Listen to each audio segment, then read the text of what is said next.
Kia ora, this is Liz. Welcome to Dames Ablaze. If you haven't watched my intro video yet, can I suggest you go do that now so you know what I'm up to? Otherwise, grab your Bible and we will dig on in. Today's lesson is again in John chapter 3. We haven't quite finished with John the Baptist's reply to his disciples. We will do verses 31 to 33 today, and I will read them for you now. He who comes from above is above all. He who is of earth is earthly and speaks of the earth. He who comes from heaven is above all.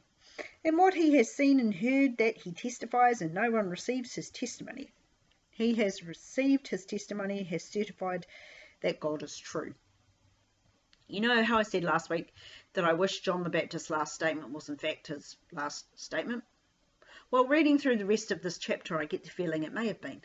There is a distinct change in voice and language, which makes me think that this is now John the Apostle speaking, and I'm not alone in that thought. There are, however, plenty of advocates for it still being John the Baptist speaking. Truth is, it could be either, or it could even be a combination of the two Johns. The Apostle does appear to pop in from time to bring clarity or add his own thoughts to what he has just written. John's Gospel was the last to go to print.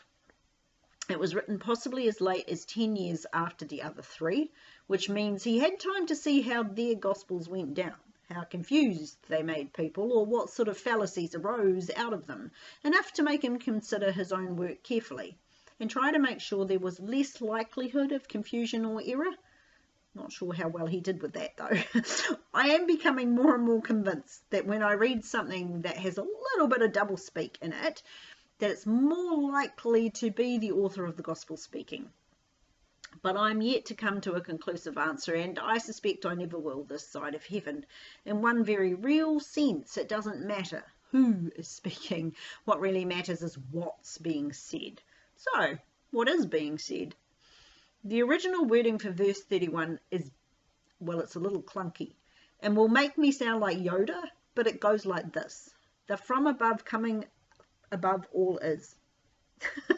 Most translations had the word one in after the one from above, coming above, or they just cut through and say he to add clarity here, but even with that addition, the phrasing is still tricky. However, it's still obvious what's being said, right? If it originates from above, then obviously it's above everything, right?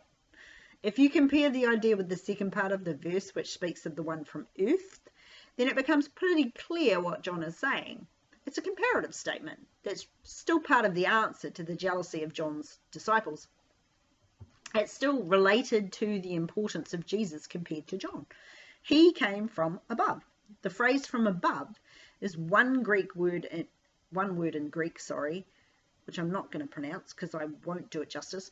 It means from above, but it also is used to mean from the beginning or from their origin. So Jesus's origin was not in the womb or earth as ours was. He was around in heaven a long time before he came down here to mingle with the masses. The next part, which is in contrast to the first part, has a missing portion in my King James. It should read, the one who is from the earth is, and from the earth speaks. That's 3 mentions of the word earth and 3 uses of the word from, and there's a reason for that. But let's start with the phrase who is. Who is means to exist. So it's the one who exists from earth or begins on earth. The word from has the suggestion of something that comes from the inside to the outside. According to Help's Word Studies, it's one of the most mistranslated prepositions in the entire Bible. It looks one-dimensional in English, but in Greek it has 2 dimensions. It doesn't just describe coming out of somewhere, but also coming to somewhere. In other words, the word from, which only makes us think of the outset of a journey, lacks the final destination, which is part of the original word's intent. As humans, we come out of the earth, not literally, as Adam and Eve did, but in a figurative sense, but we also come into the earth. Do you get it?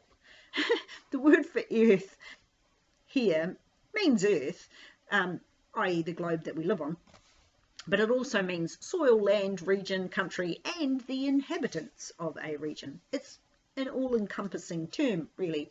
In all senses, mankind is generated out of the earth, both the physical soil of its makeup through Adam's initial creation, and then on through the inhabitants of that earth.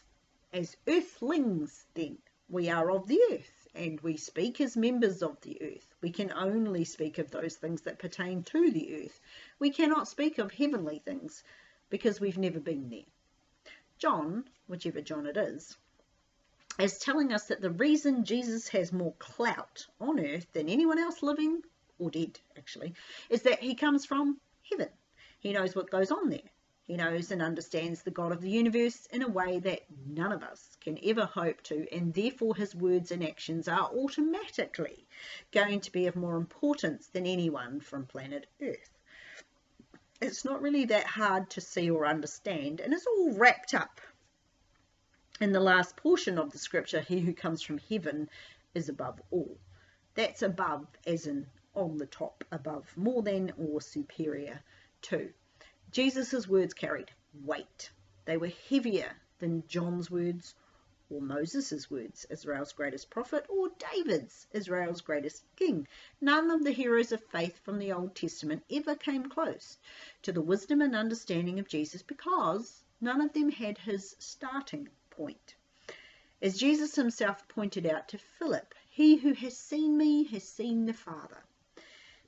They were interchangeable. In the Garden of Eden, God created two people that were called images of God. They were meant to reflect his glory and shine, but they failed at the first hurdle. Every other human after them has failed also. Some of them get kind of close, but we all fail.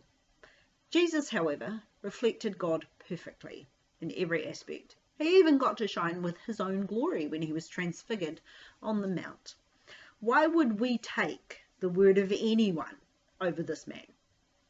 Why would we give anyone higher standing in wisdom or knowledge? Jesus was the perfect high priest, the perfect king, the perfect representative of God the Father. His words and deeds should and do stand head and shoulders above everyone and anyone.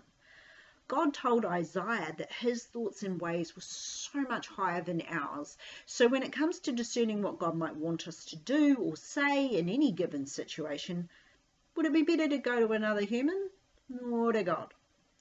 Now, sometimes God will use another human to help us get the message, but that's usually in the form of a confirmation of something that we've already been dwelling on, and sometimes it's not even over big things. Here's an example. When I started to get into art properly, instead of just doodling, I was playing around with different media. I had a project that was an acrylic painting, but I wanted some detailings that I couldn't quite get with the brush, and I had a thought running around in my brain that maybe I should use pastels to give me the detail I was looking for. Now, I haven't done any training in art because, well, frankly, I didn't think I could draw for a very long time. Long story, you might get into it at another time. Anyway, as I was pondering this idea, my pastor's wife randomly rocked up to me one morning at church and said, "I think pastels work well on paintings," and then she walked off again. And I mean, you don't have to be a genius to work out that God was speaking through her to get to me and calm my worries and fears. God does use people if we're not getting it, or the Bible doesn't specifically cover it. But can I suggest, just a suggestion, that before you seek the advice of 1,000 people, you first look into what the Bible and particularly what Jesus might have to say on a particular subject, because honestly, the voice of heaven should get the first hearing in any trial, don't you think? After all, as verse 32 tells us, what he's seen and heard, that he testifies. What he's seen. Imagine what Jesus had seen. He has seen is one Greek word. It means to perceive or attend to. It's also used to mean experience or to be aware of something or even discern something. So it's not just about physically seeing, but also understanding with the mind. And it can include spiritual discernment. What he has seen, what he has heard, again, it's not just about physically hearing, it's also about comprehension and understanding. Jesus wasn't just a sounding board for God. They were and are co-workers in this cosmic plan. Jesus understands all the ins and outs of that plan because he was, as it were, on the planning committee. I ask again, why would we elevate any man's ideas over and above Jesus's words?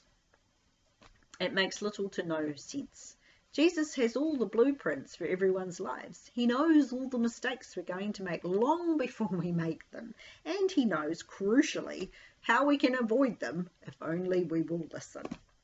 Jesus tells us that he does what he sees the Father doing, that he's not able to do anything on his own, and that he came down from heaven to do the will of the Father. There was nothing that Jesus did or said that didn't perfectly reflect what heaven wanted, and it's that he testifies to. So, says John, this is the one to follow, and yet no one received his testimony. No one? Really? Let's just allow the Bible to indulge in some hyperbole here, just as the disciples of John had done with their everyone is going down to him tag. John here turns that around and uses it against them. No one received his testimony. It's such a sad statement, isn't it? Very true these days. No one receives his testimony. Many in this day and age even deny he even existed, despite the fact that historians and other religions have no problem with that particular statement. There is a massive push away from the truth of God. Not really the fault of the masses, I might point out. They have been brainwashed into believing it's all a lie by the ruling power of this age, so let's not get too hard on them. It wasn't true, of course, that no one received his testimony. The man writing the book clearly did, as did countless others that were heading to him for baptism. John's just making a point that in the great mass of humanity, the numbers of people that did believe him were and are small. To receive something in our modern understanding is to passively accept it. But to the ancient Greeks, to receive something was more active. It was aggressive even. It was an aggressive grabbing, taking hold and running away with whatever was on offer. Now at that point in the proceedings, there hadn't been much of an aggressive move to acceptance. That was still a few months off. I mean, he hadn't fed the 5,000 yet or healed any major diseases or even raised anyone from the dead. But it's coming. Just wait and see.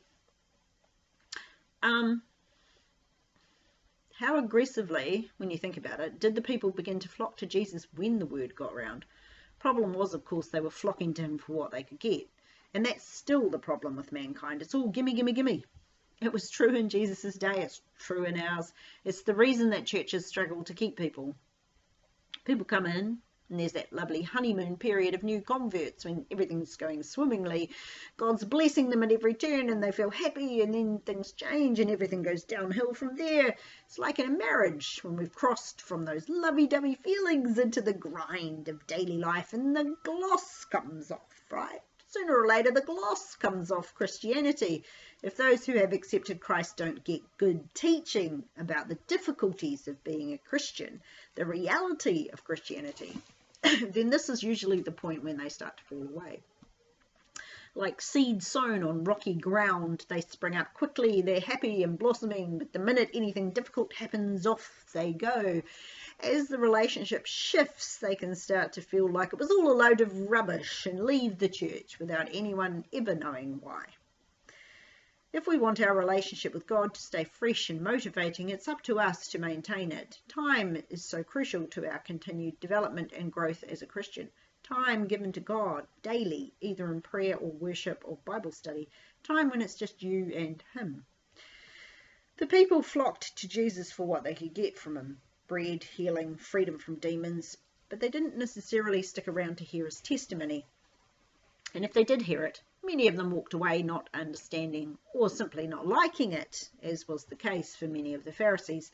But for those that did receive it, John says, they have certified that God is true, which is an odd thing to say, mainly because that's not what the original says. It should read, those that have received his testimony have set their seal on God.